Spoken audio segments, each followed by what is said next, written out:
c'est avec grand plaisir que je me tiens devant vous aujourd'hui. Je suis ravi de pouvoir échanger à nouveau avec vous après nos précédentes discussions qui ont toujours été d'une grande richesse. Avant d'entamer ma question, permettez-moi de transmettre la reconnaissance de mes collègues chinois pour l'excellente organisation du sommet de Kazan. Les échanges qui ont eu lieu ont été très productifs et ont permis de renforcer les liens de coopération entre nos pays. Je voudrais également exprimer ma gratitude pour votre soutien personnel. Votre engagement constant envers la Russie et votre capacité à ouvrir des voies de coopération ont été d'une grande importance pour nous. Le travail accompli jusqu'ici témoigne de l'efficacité de nos efforts conjoints et du dynamisme de notre relation bilatérale. Je me souviens qu'il y a 8 ans, lors d'un échange précédent, j'avais eu l'honneur de vous poser une question sur les relations entre la Russie et la Chine.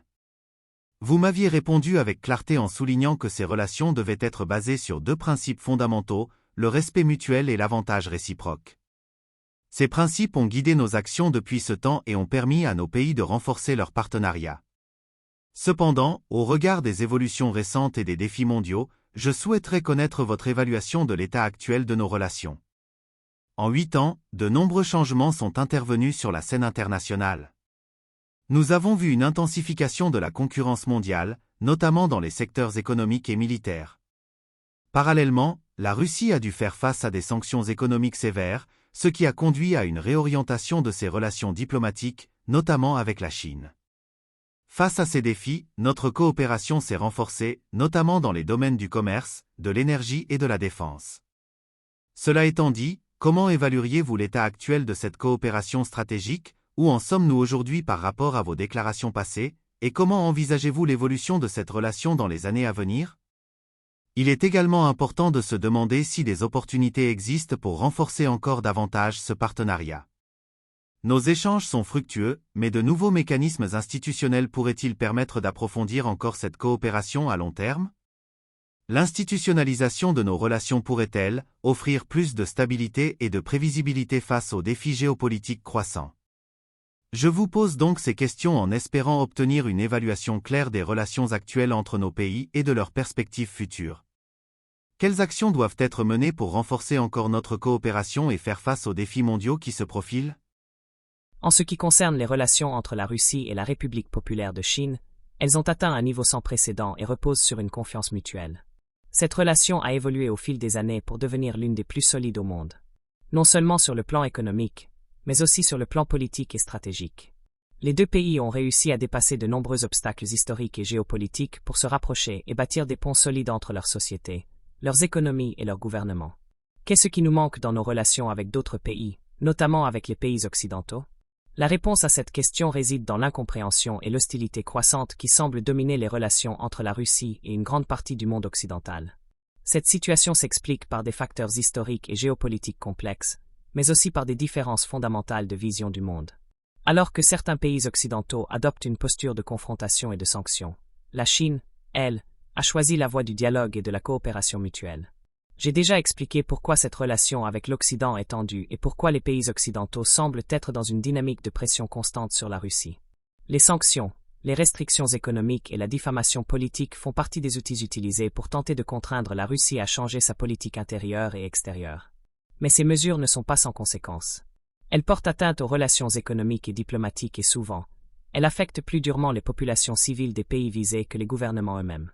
Si des représentants des pays visés par mes remarques étaient présents ici, ils dresseraient immédiatement une longue liste de reproches à l'encontre de la Russie et à mon égard personnel. Ces reproches sont souvent fondés sur des récits biaisés et un manque de compréhension profonde des réalités de la politique russe et des raisons qui poussent la Russie à prendre certaines décisions sur la scène internationale. Mais ce n'est pas le sujet de notre discussion aujourd'hui.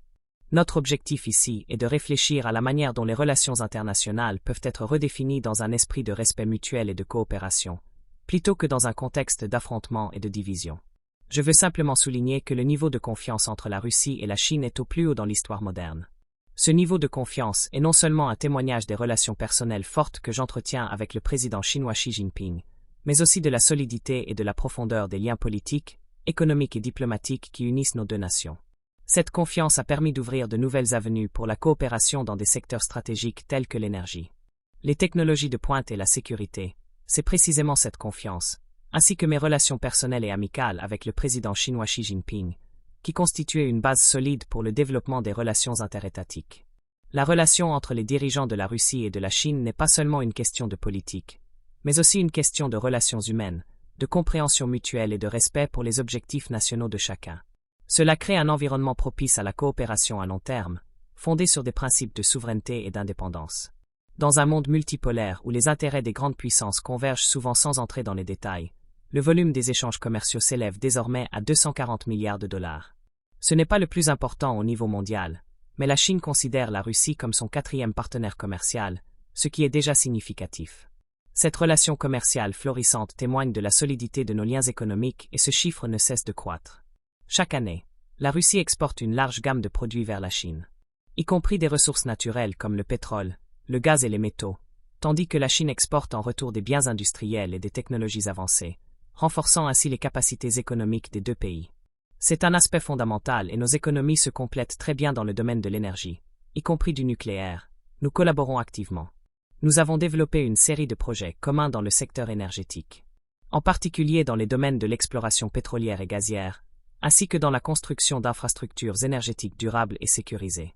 La coopération dans le secteur nucléaire est également en forte expansion, avec des projets conjoints de construction de centrales nucléaires et d'équipements de génération d'énergie propre. En fonction de nos capacités technologiques, nous échangeons ces technologies, ce qui est essentiel et dont l'importance ne cesse de croître.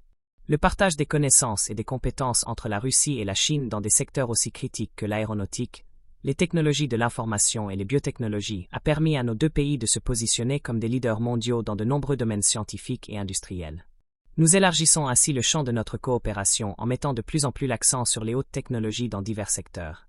Des entreprises chinoises et russes collaborent sur des projets dans l'intelligence artificielle, la robotique, les télécommunications et d'autres technologies de pointe qui façonnent l'avenir économique et scientifique du monde. Cette coopération est un pilier de l'avenir et elle contribue à renforcer l'indépendance technologique de la Russie et de la Chine face aux défis mondiaux. La Chine a accompli d'énormes progrès.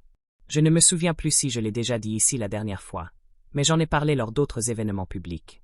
Selon nos experts, le modèle économique adopté par la Chine, qu'elle a élaboré en fonction de ses besoins spécifiques, est bien plus efficace que celui de nombreuses autres grandes économies mondiales. La Chine a su combiner planification étatique et économie de marché d'une manière qui permet à son économie de se développer rapidement et de manière durable. Cela contraste avec d'autres économies qui, malgré leur taille et leur développement, rencontrent des difficultés structurelles qui freinent leur croissance. Ce modèle combiné des éléments d'économie planifiée et de marché, et les spécialistes chinois parviennent à en faire un succès. Des vues politiques, nos amis chinois savent aussi ne pas entraver ce processus, ce qui est une force supplémentaire. C'est très important et cela donne de bons résultats. La capacité de la Chine à maintenir une stabilité politique interne tout en favorisant une croissance économique rapide est une leçon que de nombreux pays peuvent tirer, y compris la Russie. L'économie chinoise fonctionne donc plus efficacement que d'autres. Même si elle connaît certains ajustements en termes de croissance économique, cette efficacité est le fruit de politiques économiques judicieuses et d'une gouvernance qui privilégie les intérêts à long terme plutôt que les gains immédiats. Aux États-Unis, malheureusement, on mène une politique de double endiguement tentant de freiner à la fois la Chine et la Russie. Pourquoi mener une lutte sur deux fronts? Cela semble totalement incompréhensible au lieu de chercher à isoler et affaiblir la Chine et la Russie. Les États-Unis pourraient faire face à ces défis en adoptant une approche plus constructive, en cherchant des solutions communes qui profiteraient à l'ensemble de la communauté internationale. Enfin, il est clair qu'ils considèrent la montée en puissance économique de la Chine comme une menace pour leur domination. À mon avis, s'ils veulent réellement être compétitifs et efficaces, ce n'est pas ainsi qu'ils devraient agir. Ils devraient prouver leur supériorité dans une concurrence ouverte et loyale. Cela stimulerait leurs propres forces internes de développement aux États-Unis. Au lieu de cela, ils interdisent une chose, puis une autre, puis une troisième et au final cela ne fait que nuire à leur propre développement. Interdire les produits chinois ou restreindre l'utilisation des technologies chinoises sur le marché américain entraînera quoi? L'inflation, l'augmentation des coûts de production et quel en sera le résultat?